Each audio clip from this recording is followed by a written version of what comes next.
Angela Rayner has said she thinks cops should shoot terrorists first and ask questions later. She made the suggestion on Matt Ford's Political Party podcast.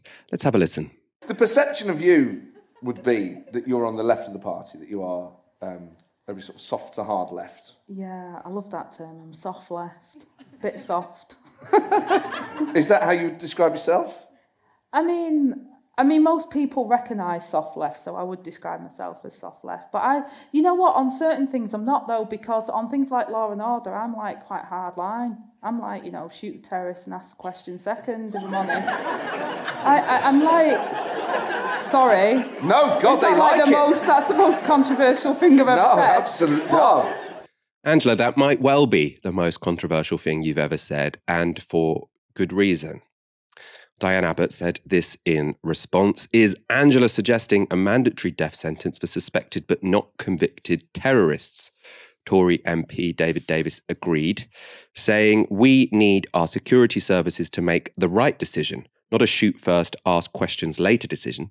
This kind of heavy-handed approach cost John Charles de Menezes his life. I wonder if the former Director of Public Prosecutions would back such a move at Keir Starmer. Davis is right. It was a reckless failure on the part of the police to ask questions that led them to kill this man, 27-year-old Jean Charles de Menezes. He was believed to be a terrorist on shoddy circumstantial evidence. The police shot dead the young electrician as he sat on the tube at Stockwell Station. We've recently covered the killing of Menezes in some detail, but he's not the first nor the last innocent person to be killed by the police because they failed to get their facts straight before firing their guns. In September 1999, Harry Stanley went to his brother's house to try and fix a broken table. He realised the broken leg would need repairs, which he could only do at home, and so the Glaswegian painter and decorator wrapped it in a bag and set off home. On the way, he stopped in a pub, the Alexandra in Hackney. Placing the table leg on the bar, he drank a lemonade. What he didn't know is that a panicky bystander was already calling the police.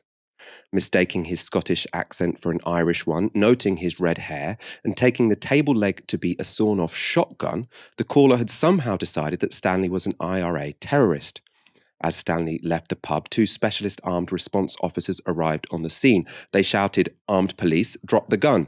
He slowly turned around to face them, and they shot him twice, once through the hand and then in the head. He died immediately, less than 100 yards from his house, where his wife and their 2-year-old grandson were waiting for him. Only 10 days before, he'd had life-saving surgery for cancer. The police, of course, tried to smear the innocent man they'd killed. This is from the Scottish Daily Record in April the following year. Police have told the widow of a Scot gunned down by marksman that her husband was the victim of a bizarre suicide. They claim Harry Stanley, 46, had a death wish when he walked through the streets of London armed with a coffee table leg in a plastic bag. Harry's family last night accused investigating officers of a massive cover-up after they suggested he deliberately put himself in the line of fire because he had cancer. Police told the family's lawyer that a line of inquiry was that Harry was depressed because of illness and wanted to lure police into a confrontation in the street. Aaron, I want to bring you in on this. Angela Rayner saying, police should shoot first, ask questions later. What's she thinking? Why is she saying this? The police already are allowed to shoot and they're allowed to kill somebody if there's an imminent threat to life. This is not a political dividing line, as I understand it, Michael. Nobody's saying when there's the London Bridge attack and there's an armed shooter and they're shooting and people could be losing their lives. Nobody is saying you don't have armed police deployed. Nobody's saying that, as I understand it. I could be wrong, but that's not a dividing line in politics. Where there is a dividing line is to say you have to have sufficient reason to kill somebody. And that's why it's not shoot first. You have to think before you shoot. Like I say, there has to be a plausible threat to human life. This guy walking around with the leg of a coffee table, clearly isn't that. So this is one of those imaginary dividing lines, which is kind of concocted by right-wing radio shock jocks like Ian Dale and the tabloid press. And it doesn't help Labour, even if Angela Rayner is on the right of the party. She says she's on the soft left, but on Law and Order, she's on the right. Fine, knock yourself out.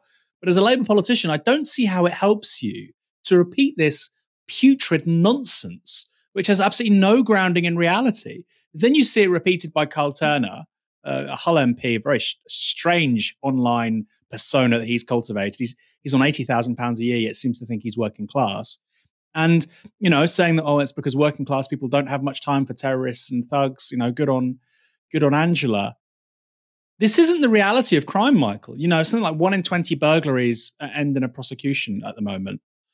We know that. Large swathes of the country, for almost all crimes, there is no punishment. Just a fact. Look at sexual assault statistics. If you've had your bike nicked in London, it's basically not a crime. You might get a police reference number, if that. Okay, that's the reality of crime in this country. It's being mugged and nothing happening, or it's somebody nicking your bike, or it's somebody smashing the window of your shop. That's the reality of crime. But for some reason, Michael, Labour politicians in particular have to kind of float off into this imaginary fantasy world. You aren't an extra in season 2 of The Bodyguard on BBC. It is not armed police shooting down a gunman. That is not the reality of crime. And I think it doesn't help them politically to frame law and order in that way. It seems to me that you're just basically conceding the rhetorical and the ideological ground to the right, to the worst people in British public life. I think you're absolutely right to say, it's a non-problem. No one's saying if there is an active shooter, don't shoot them. No one's saying that. Maybe shoot them in the leg. You don't necessarily have to shoot them to kill. I don't know. I don't work in operations in the anti-terror police. There is one side of the political divide that says don't under any circumstances kill a terrorist before you put them on trial. And another side who is the realists who say, no, you should. And this is a real problem. This is a real argument we have to have. It's just ridiculous. Like I asked on Twitter today, because I had the thought, are there any deaths from terrorism in the UK that happened because cops weren't trigger happy enough? Like this would be a problem, I think. If we could point to a situation, there were a bunch of people who got killed by a terrorist who didn't need to get killed because the police, were saying, well, if I kill them, maybe I'll have to fill in too many forms. That hasn't, no one found me an example. I wasn't expecting one.